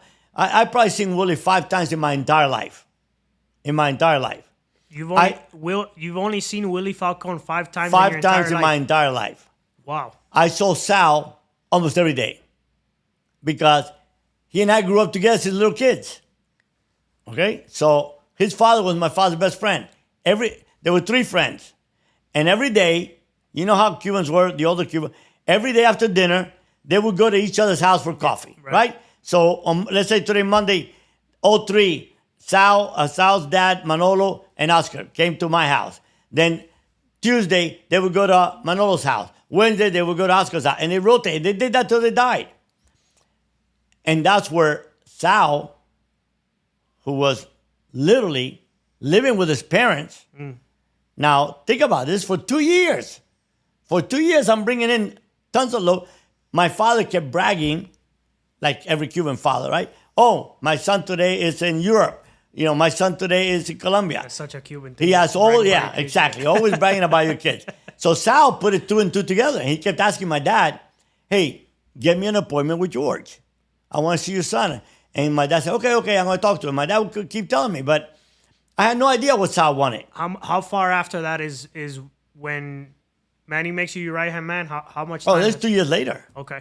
2 years later. So like I'm making 2 to 3 million, between $1 and $3 million a month since 77. Okay? Now, in some book out there, it says that I was Willy's accountant. Okay. That's crazy. Yeah, you have many people have called me and laughed about that. That's funny. But anyway, so... How much of that is profit for you? How much of the $3 million a month? No, that was my profit. That was my part. That was your profit? My part. Just think about it. Just forget about 70,000 in California, then we lowered it to 62. But let's just say the wholesale in Miami, 42. What are you making per key? Think about, right. In Colombia, it started costing us $23,000 a kilo because Colombia at that time, 1977, did not produce any cocaine. Right. All the cocaine came from Bolivia or Peru in base. And Colombia, many times, crystallized it. That's the first thing Colombians started to do in 77. It wasn't until later on that they started to, grow cocaine and coca and all of that. But in reality, I would imagine that I would say 90% of it came from most likely Bolivia and Peru. But so it was costing us 23. This is when we're selling it in California for 70. And it was costing me at the beginning when I was paying. We're bringing it right through Miami International Airport. That's another thing somebody claims, that he's the one that was bringing them through Miami International Airport and going to customs with receipts. Oh, really? You're going to go to customs and you're going to tell them that, hey, those Caterpillar engines are all yours and you're 21, 22 years old kid and you're not going to raise any suspicion? Yeah. Tell me what day that plane used to come. That's what I like to ask those people. Tell me what day. I can tell you exactly what day, where it left and where it landed and who would give it to me. And I didn't go to the airport to pick it up. I'd get a call the following day. That day that it came in, the same day every month. And that day that it came in, the following morning at 5 o'clock, I get a call where a U-Haul was with all those engines hollowed out. Each engine would hold a 55-gallon drum that would hold 100 to 115 kilos. So I started paying $3,000 per kilo for freight. Then I ended up paying, at the end, right before I got arrested, the last load I picked up was like a month before I got arrested, $7,000. So we're talking 30. 7 plus 23. Yeah. Okay. And we're selling it for 70. So you're making $40,000 a kilo. So think about it, it's $24 million profit. That you split 4 ways. Or $24 million. Yeah. Well, my part was... Right, your percentage, right? They'd added a lot of different costs. But I was making between $1 to $3 million every month. Clean, cash. So, I had mansions. I had numerous apartments in Miami. I had mansions in Colombia. I had Jet Ranger helicopter. I had a big cattle ranch at that time. I think another reason why you were so low key is because your your business was in California. Yep. So there was no reason Miami didn't get heat because there was no heat to give. It was all going to California. And at that time, I started going to the mutiny early on. Right. Robin Farsad wrote the best book on the mutiny. Don't believe nothing else but his book. Don't even believe the Netflix mutiny series, whatever the hell that was. Robin Farsad wrote the best book. A good friend of mine. And at that time, when I first started going to the mutiny, it wasn't the mutiny that turned on with the Silent Willy era. You know, that mutiny when I started going was all business people, you know, lawyers and, you know, a lot of celebrities. But it wasn't that crazy ass era that it went. So a lot of my partying was in California. And in Miami, yeah, I had different women, but I didn't run boats. I'm a drug dealer, man. You know? But here's what's really interesting. By the time I get arrested in 79, the government did not have one single wiretap on me. Wow. One single compromising picture on me. Or nothing. Nothing. The good old feds, Zero. You know? Why they targeted me and went after me with such, I mean, it was like, I hired the best lawyers in the world. The best lawyers in the world. And the reason it didn't come to find out 2 years later, I found out I was in jail and this guy asked, hey, a lawyer that was there, if I wanted to do a freedom of information. He was trying to make some money and he did. And when I got it, one Sunday I was reading through it and sure enough, you know how they black out all the... Oh, yeah. But it's like they're saying, hey, Jorge Valdes said this in a meeting on such and such date and there was 3 people. And they mentioned his name and mine, and well, I know who the third person is. Right. And it was Mel Kessler, my attorney, who I introduced to all of them. And he got busted bribing a judge, and he told her he knew everything about me. That was a mistake because back then you trust your attorney, right? He was like my right-hand man. He knew everything that I did, all my associates. He knew how much loads we're bringing in. And then when he told that to the government, they went after me with a passion like nothing. So Video Canary was before my case, and everybody was getting, I don't know what, they got 50,000 bail or something. I don't think anyone got 100,000.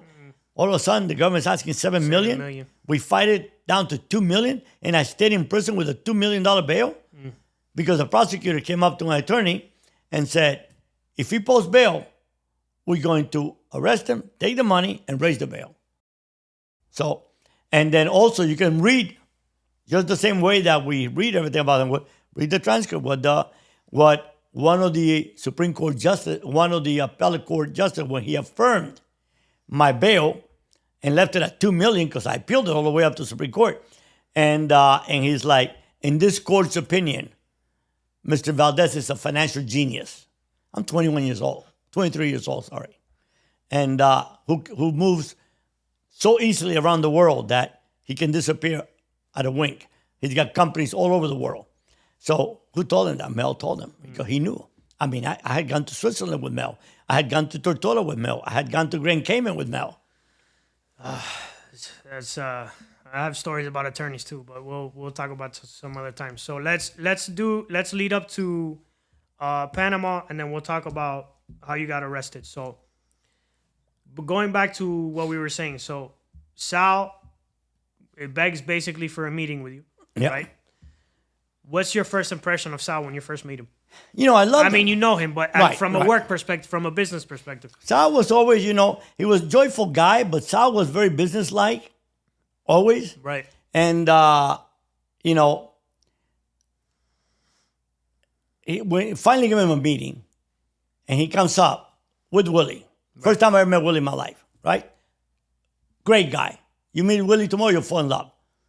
He's that kind of a person, right? And he's a very giving person. He's a really cool guy. I mean, really, you know, he brags a lot, right? But I have nothing against Willy. I don't know what he is. He did his time, and I wish him the best, you know. But I wish that he could come to America and go on your podcast and tell the world how they can change their life. Maybe it'll happen one day. You know, yeah, I hope so. You know, because it's sad to live, you know, in hiding, right? I mean, he's got his family, he's got his brother. hardly know his brother. His brother just got out, right? Yeah, he just got out. And I just wish him all the best. So I said, before that, I met with Sal by himself. Right. The first time. And I asked him, how much money did he have? He said he could put together like $20,000, $30,000, something like that. Not even half a key. Yeah, Not even half a I key. wanted to laugh. I'm like, I had just brought in like 625 2 days before, right? And he's like, I'm like, man, Sal, that doesn't even buy a kilo, you know? And he's like, yeah, but you know, help me out and I promise you'll get your money. And I would have given it to him. I said, okay, let me see what I can do. But really, like 3 months later, we bring in a load. Right. And then, like the favor that Manuel would do for people, Right. we're supposed to deliver 30 kilos to this guy in Miami. And I'm going to Europe.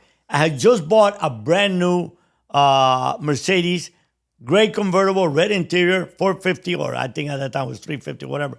Convertible. I was going to pick it up in Germany. I was going with my ex-wife, and we're just going to spend a month in Europe. Right. And when we went to deliver it, so we had code with people, right? On what they're supposed to say when we call them to tell us that, yeah, don't meet us, whatever, right? We would tell them where to meet us. And when I call the guy, I didn't call, my guy calls him and he's like, well, how many do you have? And where do you want to meet? So we knew right off the bat. He said, I don't know what my friend said, I don't know what you're talking about. I just had a letter for, and he gave up a different name, you know, and hung up the phone. Right? At that time, you couldn't trace phones like you can now. So then I'm like, crap, man. So I called the guy. I called Manuel and got the guy and said, look, I'm going to give him 24 hours to come pick this shit up because I'm leaving the day after. Or I'm going to take the equivalent of, at that time it was 7,000. We're charging them 10,000 for the freight that he owes us. I'm going to take the 10,000 for the $300,000 in merchandise, and I'm going to put the rest of it in Daily Mall. He can go pick up his shit over there. The guy called me with Manuel on the line, and Manuel like, no, we got to help him out. What can you do? I'm like, I had just sent everything I had to California. I'm not going to make another trip to help this guy for 30 kilos. Right. So I'm like, okay. So I called Sal, and that's where he came with Willy. I had never met Willy in my life before. And I said, do you want a break? And he goes, yeah. I said, I got 30 kilos. And I'm going to give it to you at 42,000. And you got 30 days to pay me. And so I was like, no, man, that's a lot. And Willy jumped up and said, no, we can handle it. We can handle it, not a problem. And you know what? I sent you a piece of paper that I remember. from DEA files. I saw it. Yeah, I remember. That it shows how much I charged him per kilo in 1978, how much he was paying me daily or every other day. And, you know, and that comes from the DA file. And it has his name there, Sal. So I came back a month later and he had all my money. And then at that time, really who I dealt a lot with was Ramiro. I mean, who my people would give the coke to. Because there were three partners. It was Sal, Ramiro, and Willy. Later on, they cut Ramiro out, who was a partner, and they brought in Jay, another great guy. Love Jay. Justo Jay? Yeah, Justo Jay. Okay. He's out now, and thank God. And a stand-up guy. They brought him as a worker, not a partner. So that was the three original partners that I knew in 78. If there's other people claiming they were partners, if they were bringing in tons of cocaine before that, all I know, I'm not here to say that that's a lie. I don't know what anybody does. All I know is how much I gave them, how much they were paying me, and how much they were paying me over days. So multimillionaires don't pay 160 every 3 or 4 days, you know? And they don't buy 20 and 30 kilos when you're bringing in supposedly hundreds of kilos yourself. That's all I'm saying. I'm not debating nothing else. Praise God. If there was somebody bringing in 10,000 kilos, good for him. There was an insatiable demand. I mean, if you're literally selling kilos for 600 kilos for $70,000. And the demand was the demand growing as you kept in the business? It was insatiable. was Insatiable, insane. man. Insane. You couldn't sell enough. I couldn't sell enough. And and then, you know, then we diverged, right? Then we were sending some to Chicago, some to Pittsburgh, some to New York. And then when after the 30 kilo, I was giving Sal and Willy, I don't know, maybe roughly 50 kilos a month. You know, at that time until I got arrested. And at that time, Sal and I used to spend a lot of time together. Okay. And also, part of the reason why I handed the cartel to Sal, when I got arrested, so I get approached. Actually, Sal comes to me and says, hey, I have a contact that says he can get us cocaine in Bolivia. Are you interested? So if you're so big, why come to me? Why not do it yourself? Quit buying 30 kilos from me. Start bringing it in yourself. Right. And I'm like, so we meet with the guy and we struck out a deal.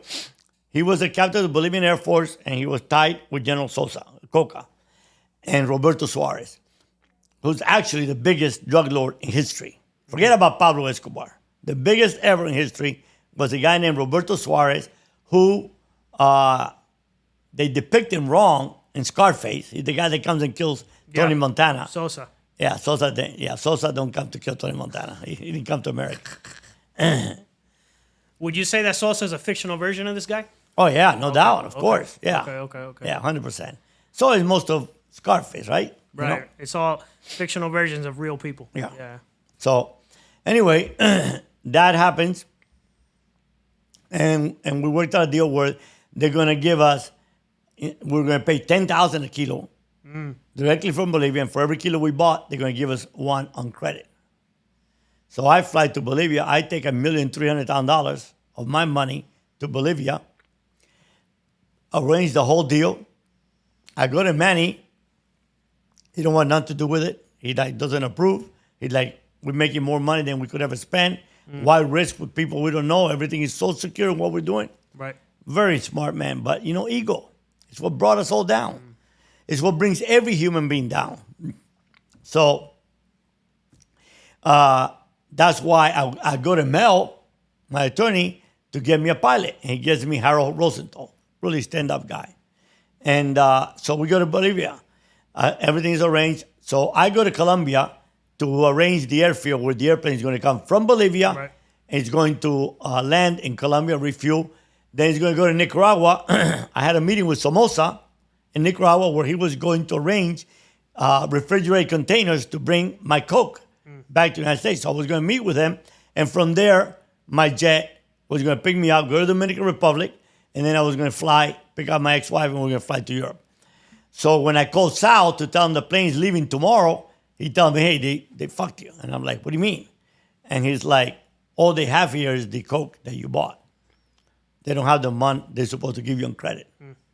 And at that time, I was like, think about it. I'm 23 years old. I'm going to go over there, and I'm going to threaten a guy that's overthrown 3 governments, right?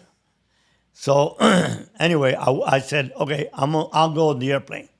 So I got on the airplane, which I had never done in my life, went to Bolivia, flew to Bolivia, and then Ramiro wanted to come back, but there was no way I would get to Nicaragua in time because at that time they didn't have flights like they have now. Right. From South America to the Caribbean might be a flight every week or every 2 weeks. Right. So fine, I'll just get on the plane to Colombia. That's safe. Then to Nicaragua. That's safe. I'll get off there, and then the plane will come to the U.S. And landed in Colombia. And when Manny saw me inside the airplane, he went nuts. And he's like, just get out. We'll go to Miami. And you can wait for it over there. And I'm like, no, I got to go to Nicaragua. And this is the only way I'm going to get there. And I want to make that meeting because it was important. I mean, it was a hell of a connection we were going to have. So up until that point, were you ever in the plane or the boat where the Coke was? Never in my life. Never. No, not only that, not in a stash house or anything like that. I always protected myself. You were making millions of dollars a month, and you had never been anywhere near cocaine. And never even tried it. That's crazy. Yeah. So anyway, long story. We get on that airplane in Colombia. Right. And then over towards Panama, one alternator goes off. So anyway, we had a bladder inside the airplane. So with 200 gallons of jet fuel to get us extra distance. So when one alternator goes out, we're like, okay, what do we do? If we go back to Colombia, impossible, because how are we going to get an alternator at that time? Right. Flown in or anything like that. And we camped out in the middle of the jungle. I mean, the guerrillas were full-fledged, extremely dangerous. So we're like, okay, we'll just go to Nicaragua and we'll get there because Nicaragua, we're going to Corn Island, which is an airport. Right. So we're good. And then Somoza can arrange to fly, get that part flown in from Miami. The cocaine will be safe there. So it was perfect. I think counted the second alternate would go off. Wow. And then literally over the jungles of Panama, we crashed at 3,000 feet. 5,000 feet, the plane started to go down. How long are you kind of in But the you air? glide for a good bit until you're about 120 feet from the runway, you just crash. And if you see the pictures in the book, it would go like that, right? Wow. I mean, literally, we had to jump off the airplane. So I made the mistake because I kept 100,000 in a hidden, we had the Samsonite that had a hidden false bottom. The mistake that I should have just told the little Chitty Keys where we landed, which was an hour from Costa Rica. Now, I had just paid, I spent $1 million in supporting the candidate that became president of Costa Rica, Jorge Valdes. So I'm like, I'm done, man. That's easy. You know, I'll just make a phone call and they'll send someone to pick up the cocaine. And I give them our passports. And when they checked the passport, DA said, that's Jorge Valdes in there, arrest him. So next day they came, they arrested us. And then it went to hell. So the Attorney General comes to see me the following day. And I looked at him and said, look, I don't want to waste your time or my time. How much money to get out and how much money to buy the coke back? And he's like, well, Noriega already sold the coke. He says, but $250,000 for you to get out.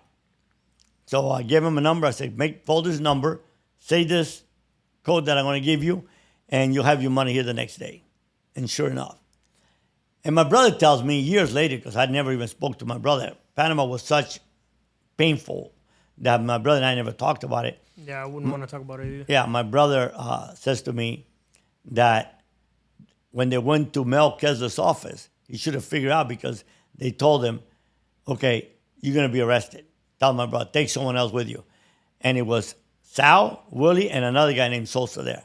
And the only one out of the three that raised his hand and says, I'll go, was Sal Magluta. And then Randy Sosa went with him. And they too went with my brother to get me out of Panama. It wasn't Willy. When he got to Panama, which he never did, I was not in the United States. None of that's all myth. I was in Panama for 28 days. So I tell them, I go back to the cell and I tell the pilots, it's all fixed. Don't worry.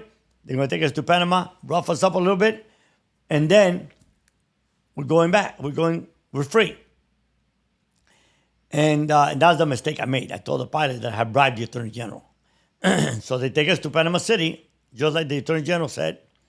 And they put us in a room. It was about probably the width of this room and maybe 30 feet, like a big conference room, with nothing in it but 4 chairs against the wall.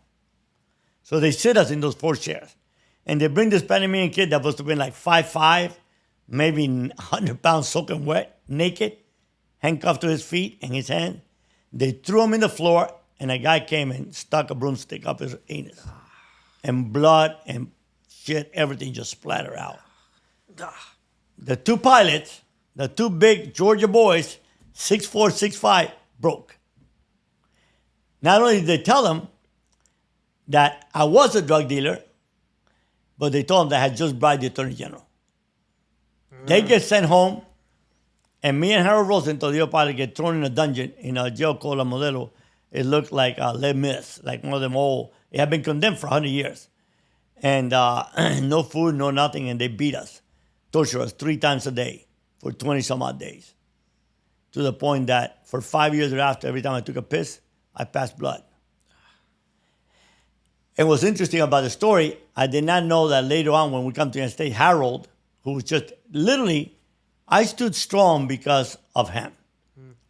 He was an old warrior, man. I mean, he used to be a bondsman. He got Martin Luther King out of jail. He was related to Meyer Lansky, Wow. old Jewish gangster. I mean, when we came into the courthouse in Miami, he was a fugitive. I didn't even know that. He had a case in Macon, Georgia, and he had left. and just faked his own death. I mean, burial, funeral, the whole deal. We come into Miami. He goes up to the judge. Your Honor, I'm the second Jew to come back from the dead. Just that type of guy. But he's the one that kept me strong because he was like, hey, fight back. I'm like, how are we fighting? We can't even see. We got blood all over. We can't even wipe our face. Tough bastard. I remember reading that in your book that he was telling you whatever you could do, you know, scratch him, spit on him. That's to be in that kind of state of mind to fight back when you're getting tortured. I mean, it's a tough. And we were separated when we came to Miami right away. So I never saw him again. But to see what I'm saying is interesting that his daughter writes a book, I'll See You in the Skies, years later. And his daughter tells the story about the torture because the father from Atlanta Penitentiary wrote her letters about what they did to us in Panama. You know, how they put cattle prod to our testicle. We jumped that high, passed out. Yeah. But, you know, and he tells her, like, how proud he was of me that being a young, just 23-year-old kid. I wasn't even 23. I turned 20. Well, I was 23. I turned 23 a month earlier, February 29th. And this was April 12th. How, you know, nobody can put up. And I asked my godfather, I asked him in this document, The Shadow of the Wolf, did you not think that I would break weak? I'm just a kid, literally. And he knows how brutal Latin American prisons are. And he says, I was thoroughly convinced you will never tell on anyone. And that's what the principle I live by.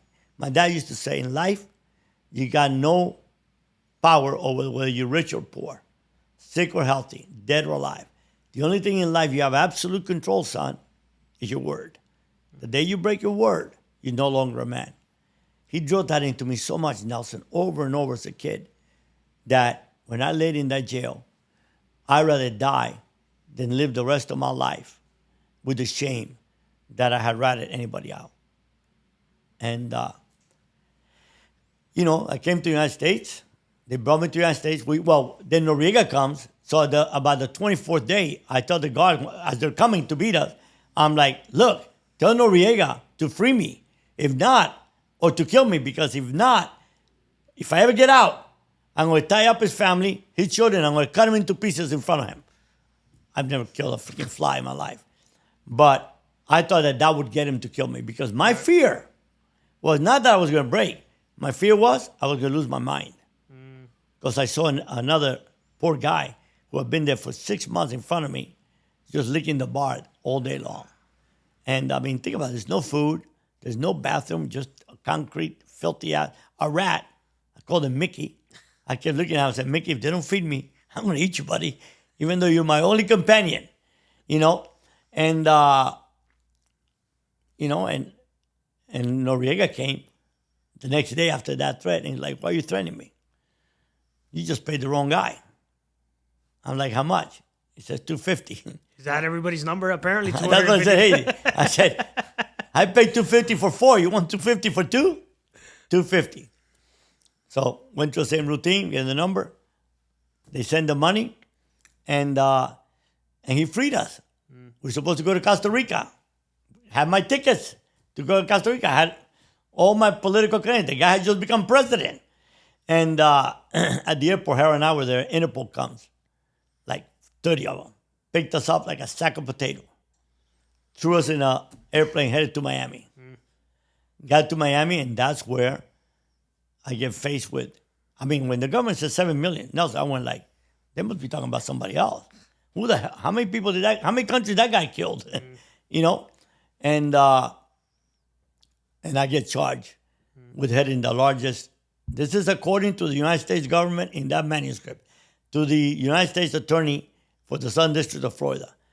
I was in charge with heading the largest drug conspiracy in the history of America, and being the biggest drug dealer in the world at that time, and given the government asked for $7 million bail, we got it reduced to $2 million. Now think about $2 million in 1979. That's $15 million today. Probably. Yeah. For a kid that was 23, didn't have a traffic ticket, worked for the government for 3 years, college graduate. Yep. And went off to prison for 15 years. hired the best lawyers. Alan Dershowitz, that many people have known of. Oterian Weinberg, Marty Weinberg, the best drug lawyer in the country at that time. F. Lee Bailey. I had everybody. So 1979, we haven't even, not even into the 80s, declared the biggest drug lord on the planet, or at least in the country. The government says. Right? Tell me a little bit about what happens with the business. I know obviously there's a conversation at some point with Sal and Willy. What happens? You talk to Manny. Tell me.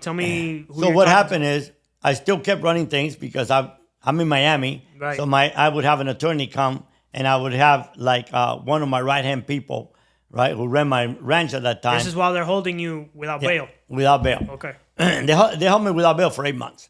Right. So he would come and, I would send message. I would look at numbers. The whole thing. Everything was like normal, right? Right. Then in November, so they try to get an indictment in the Southern District of Florida. No chance. No indictment returned. 2 grand juries. Middle District of Florida, 2 grand juries, no indictment. Northern District of Florida, 1 grand jury, no indictment. Finally, the judge says, if there's not an indictment by Wednesday, I'm releasing this person. So I'm like, they can't even prove it. There's no cocaine. What am I guilty of? There's not even a sample of the cocaine because Noriega sold it all. You got 2 guys saying that, and I was arrested, and you got a couple pictures? Who that belong to? How do you know that I knew what was in there? So there was no way they could get it. And you can indict a frog in America, and they could not indict me. Finally, when I'm walking out, when the judge, the magistrate, dismisses the sworn complaint, I was not even on indictment, on a sworn complaint, dismisses it, in comes the marshal and says, I just got an arrest warrant for Jorge Valdes out of the Middle District of Georgia. I'm like, what? Macon, Georgia. I said, where's that at Macon? I'm like, I never been to Macon in my entire life. What are you talking about? The government alleges that all the case that I used to be Harold Rosenthal, the pilot, the cases he had pending in Macon, that I was his partner. I just met the guy 2 months ago while he was a fugitive. I never met him when he was dealing. Imagine what a horrible case it was. They went and they kidnapped out of Bolivia the captain of the Bolivian Air Force, Oscar Nunez. They bring him to trial with me, saying this is the man that sold George all the cocaine, and he gets found innocent. And I'm like, if he didn't sell nothing, what the hell did I buy? So they take me there. They offer me a 2-year plea. I refuse it. We're going to win it. If on nothing else but venue, you have a constitutional right to be tried in the district where you committed your offense, right? They can't take you now and try you in freaking Kalamazoo, Michigan. Well, they did. And I got convicted. And it got affirmed all the way up to Supreme Court. But when they moved me to Macon, Georgia, that judge could not get me to trial quick enough because that's the limit. You have a right to a speedy trial. Right. So he granted me $500,000 bail. And that was Thanksgiving Day. And I'm going to trial January 3rd. So I was out during that month.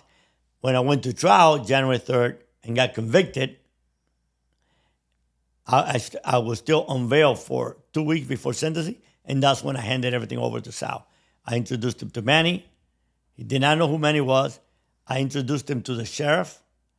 We went to a horse show in January, to the stock show in Houston, and I brought the sheriff who was going to protect. We were going to start bringing it through a ranch that I had in Clewiston. I introduced him to the sheriff. I handed him everything to him. My buyers in California, all of that. To Sal. Willy didn't come along. It was just me and Sal. And Manny that went to the horse show. And the sheriff. And I went off to prison. And the deal was that they wanted to give me a third of everything that came in. I'm like, no, I'm going to be in prison, having a good time. And you guys are going to be out here risking your life. And sooner or later, you're going to say, well, why should we give George anything? Right. So I went to prison, and I said, look, I'm going to give you the money for 20 kilos for the cost at that time, which at that time was like $18,000. Just buy 20 kilos on every load that you bring through my connection and sell it and save me the money. Done. It seems like a fair enough deal, right? They're like, no, we want to give you money. No, don't give me more. And Manny Garces will attest to that. in my documentary. When I came out of prison, you know how much I got? Nothing. 0. That's why I was able, I got called to testify by the government and by them. So witness for both of them in the trial. Because everyone knew that I got him started. And it was a stupid move by the government. Because they used that in their defense. What was their defense? When George walked away, we worked for a little bit and then we walked away. And what is the evidence of that? The evidence is that when George came out, we didn't give him any money because we didn't do anything. So I was able to testify when his attorney says, are you sure they retire? And I'm like, I can honestly put my hand on the Bible and say that I have no knowledge that they kept going. All I know is that when I came out of prison, they didn't give me any money for deals that were supposed to have made. They didn't give me any money. So either, I looked at Sam Willy, I said, either they retire or they're the biggest son of a bitches on earth. That fuck me. So when people want to say that, oh my God, he testified against them, really? No. I saved them. I gave him the defense. Right. You know? Right. They used me as a defense. It was a mistake also when the government called me to say what? Oh, you got them started in 1979, 78. The trial is what? 1980 something, 1990 something? No, 98, right? So statute of limitation, long ran out. Right. There's not one single person in the United States history, in the world, that can say, I have testified about anybody. I laid in the jail that cell. I could have stopped the entire cocaine traffic at 23 years old in that Panamanian jail. I could have been given a fortune by the United States government. I could have been given a new identity for my entire family to live in luxury somewhere in the world. With the knowledge I had, I could have put away ministers of finance in different countries. I could have stopped the biggest amount of cocaine that was coming into America immediately. I could have had customs agent at Miami International Airport arrested. I could have had distributions, Pittsburgh, Chicago, New York, California, gone. I could have told on a bunch of movie stars and singers that were our clients. It all went with you to prison. At 23, I took it. I took all that and took all the jail. I didn't do it for them. People say, hey, why you stood up when they fucked you? I'm like, I didn't stood up for them. I stood up for me and my children. Didn't want anyone to ever tell my kids, your father's a piece of shit. All of this, easily verifiable. So, how long, this is the first time you go to prison, how long is your entire bid? 15-year sentence, I do 5. At that time, you do 1/3. Okay. I remember reading in your book, I want to talk a little bit about this. When you first go into prison, obviously, you're doing very well financially. So you have a crew, you're good to go. You got you got the Celestino. I remember that guy's name, Celestino. So tell me a little bit about when you go into prison, kind of like your first couple days, getting acclimated. Tell me about that. Oh, man, when I got there, it was like homecoming event. They even had a cake for me. I mean, people knew. Everybody knows in the prison who's coming, right? Right, of course. And everybody, my case was huge in Macon, Georgia. I mean, all over the news because it involved Noriega. It involved CIA. It involved a lot of notoriety. And so I had it made, man. I got there. They had new clothes for me and all that. It took me about 2 months before I was running the entire prison. I was paying off all the guards. I mean, I had brand new, I didn't sleep in the same set of sheets every day. You don't want to sleep in sheets that just came out of the laundry that somebody else slept in. Let me just put it that way. Yeah. You know what happens. I got brand new sheets every day. I had someone make my bed, make my sheets. When all the meat came into the prison, I would buy it all, and we'd eat like kings. So I had a blast. Then after a year and a half at Tallahassee, which at that time was probably one of the most dangerous federal prison because every case in D.C., being a Commonwealth, becomes a federal case. So where most of the federal inmates are all white-collar crime or drugs, Tallahassee brought in all those that were there for rape, murder, all that. So literally, I mean, they would 1979 in Tallahassee, they would shake down every dorm, and every week they get a 55-gallon drum full of chanks. So they call it Gladiator School. And so a year and a half in, I get a call from one of my attorneys who happens to be really good friends with the guy, the designating officer in Atlanta. And this attorney, I hired him because he used to be the parole commissioner to represent me with parole, to try to get me halfway out and stuff. So he called me and says, hey, he comes to see me and he says, my partner is retiring. You give him $25,000, he'll move you to Eggland. I'm like, shit, tomorrow. And he did. I got designated to Eggland. When I got to Eggland, the captain, the warden, put me to an office, had a heart attack. Who did you pay off to get here? I'm like, oh my God, you mean I could have paid people off? I would have been here a year and a half ago. And they're like, you're never going to go outside. You're going to be inside this prison, because at that time, Eggland, a lot of the inmates worked in the base, and that was a lot of freedom. So I'm like, all right. So I get a job as an assistant to the dentist, and I'm just having a blast, man. In the hospital there was a woman that liked me, and we're having sex every day. And then one day, almost got caught. So I go Sunday they would post the job details. Right. And a friend of mine, one of my boys said, hey, you need to go over there and see your name. You're being transferred out of the dental office. I said, what? So I go, transferred to the base. So that's the punishment. So I'm part of the group that takes care of the general houses. And so a week there, doing that, I get the lay of the land. I know everybody there. I walk up to the guy was a retired master sergeant. And I'm like, hey, man, I found out that you have a mistress. And, you shouldn't be doing that, but none of my business.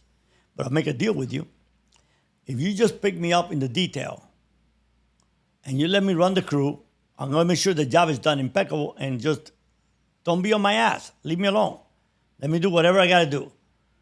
I'll give you $1,000 a week, which in 79, 80 still was $200-$300. This guy was probably making $300. Right.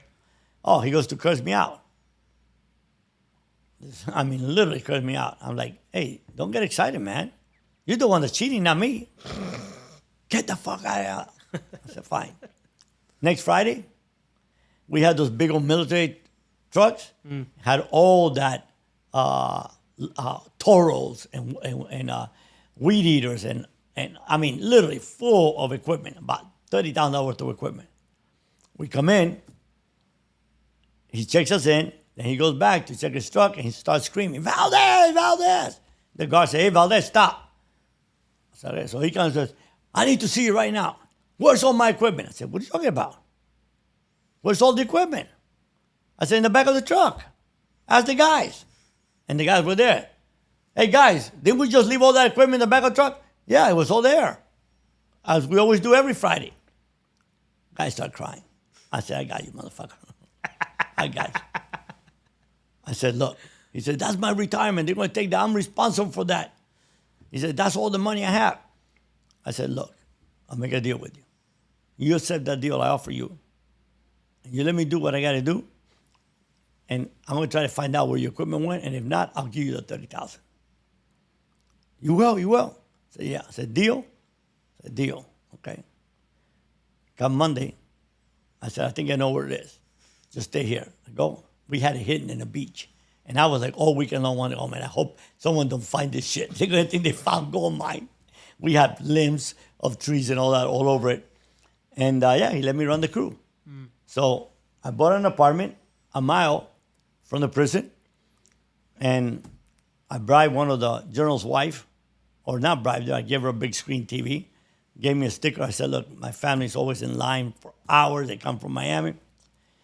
So they give me a sticker so I can come in and out of the base as family. And I called my brother, bought a brand new van, and gave it. And I had, at that time, I had a